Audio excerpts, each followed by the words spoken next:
So one of the things that I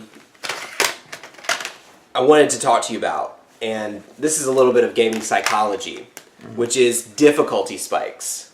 And how do you overcome difficulty spikes? So I'm going to give you two examples, and one I'm struggling with and one I'm not. So in Neo, right now, I am fighting this toad fucker, and he is just wrecking me. Every time I play against him, I can get to the boss, no problem. Every time I play against him, fuck, I cannot beat him. Have you looked up any Yes, guides? yes, and And I they still just whoop your ass. I just need to get good. And then, however, I'm playing Castlevania, and in this game, I was stuck, and I was just getting completely pummeled on the 4th or 5th stage, I can't recall. And then I finally got through it, and then I beat the boss, got to the next level, beat that boss, and I barely beat him too, and I was just like, fucking hype, right? And then today I sat down to play, and it's a boss run. The 6th level is a boss run, and I fucking did it, and I was like, yes! Like, so I just kept getting more and more hype on this game, right? Feeling myself. Feels so good. So, I mean, how do you get over that sort of psychological aspect of it? I have my ways of doing it. How about you? What do you do? Well, you get good. Bloodborne. Quit being a little bitch and get good. Bloodborne. Some games you can level up, like Final Fantasy. You just keep fighting, grind. You get good though. Yeah, I find it's a terrible thing to say, but you just get good. What I do is I learn the boss as much as I can, and I just accept death, right, for a long time, and then I give the game up for a day or two.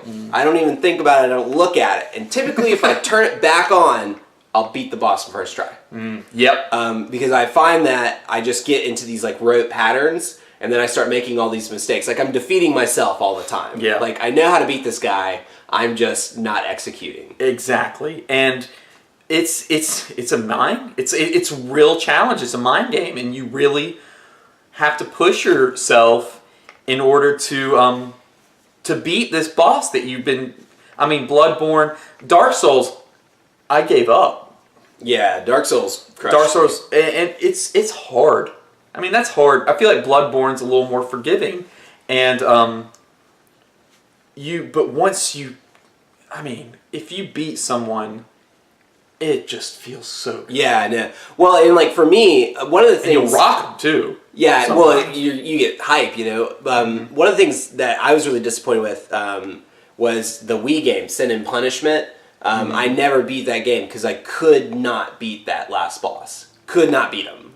The second stage or whatever it is. I literally just could not do it. And then on the other hand, Panzer Dragoon Orta has a really, really difficult last boss, and it took me a full week to beat him. Wow. And I finally did it, and I was like just through the fucking roof. Wow. I tend to stay away from games that are so ridiculously hard that I mean, but then again, Bloodborne's one of my favorite games.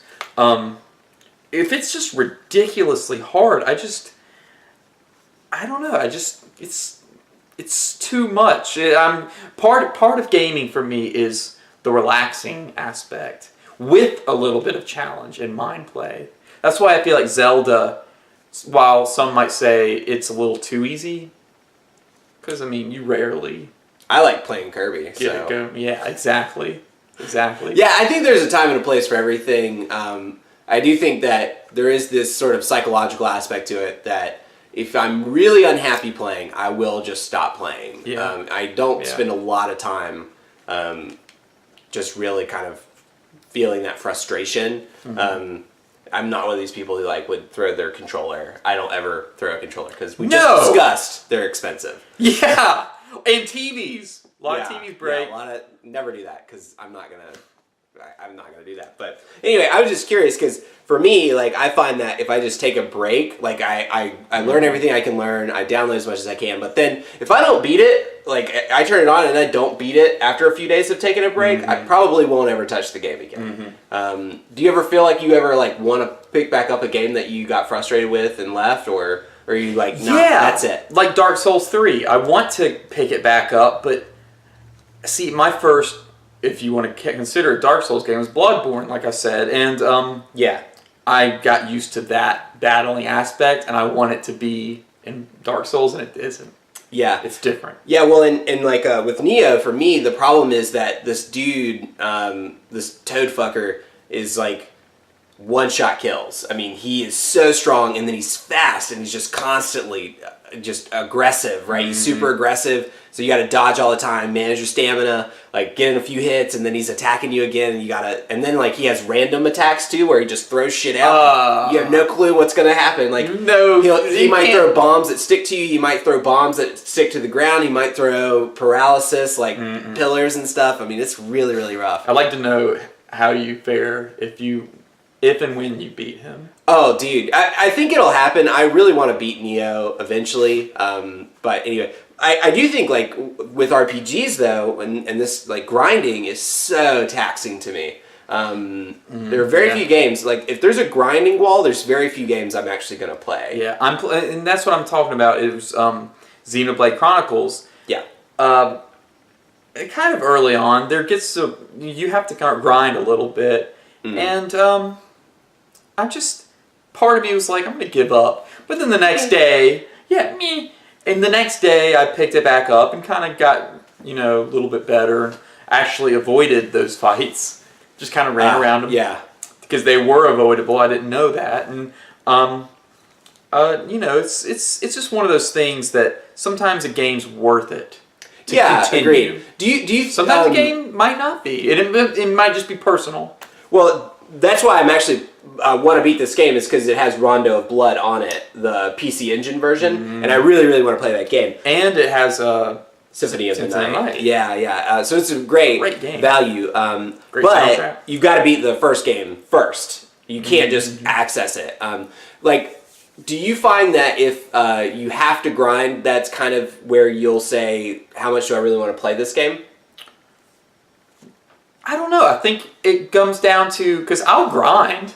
If I love the game, I'll grind, I'll grind. But I think that it just becomes down to if you feel the game's worth it. Well, the Persona series, one of the cool things about it is that you don't necessarily have to grind. You can also use your social links when you're outside of the dungeons and like just go hang out with people and enjoy like an ice cream sundae, and that will also raise your stats. How much? Like a lot? Well, no. What it'll do is it'll improve like your luck, for example, like all of your stats. Your level won't go up, but your stats will, and then that can like limit your grinding later on in the late game. What do you level up first of attributes? Oh man, I know it changes from game to game, but if you had to say just your gut, like which one do you go to first? Number 1, HP. HP. Always, because if you don't have HP, you're gonna take damage. No matter what, you're gonna take the damage. Right? Mine is strength. Yeah, strength. Because I think that HP, like I like to take down someone quick and efficiently.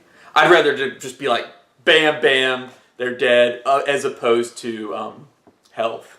Yeah, well, it depends. Like, if I lose my health, I feel like I lost and that was my fault. That's the thing. Those two are always the first two that I'll do. Yeah. Like the Dark Souls games or defense. Neo. I never worry about defense. I worry about stamina. I always pump a lot of... Zelda, I pumped up my stamina like a lot. Here again, because if you can't swing whatever it is, then it doesn't really matter.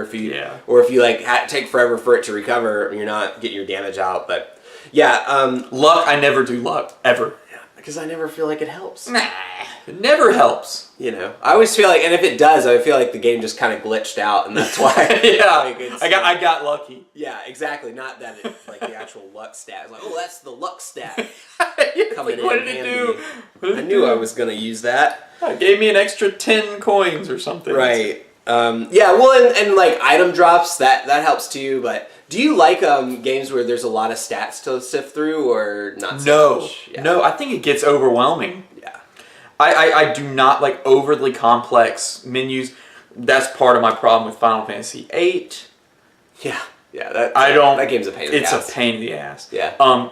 That's why I love Final Fantasy 7, 9. Well, but the Dark Souls games and Neo 2, I mean, you spend a lot of time in your menus just trying to optimize, you know? But it's actually, the Bloodborne is fairly simple, actually.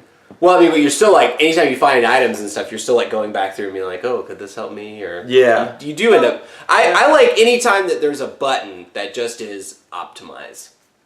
Like Final Fantasy 9. I don't like that because it love might optimize it not to the best. I just hit optimize and move on with my life. I don't have to think about it. I just keep going and playing the game. So that's me.